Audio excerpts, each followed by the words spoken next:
daughter, Skiko. I'm so proud of you.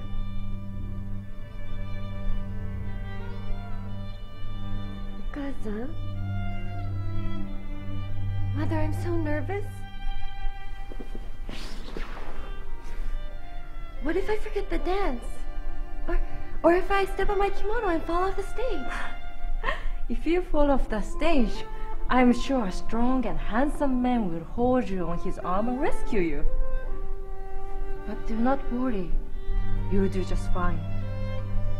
Here, I have something for you.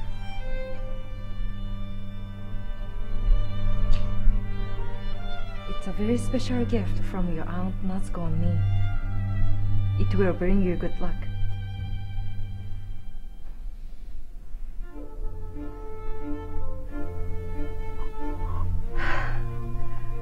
Okasan.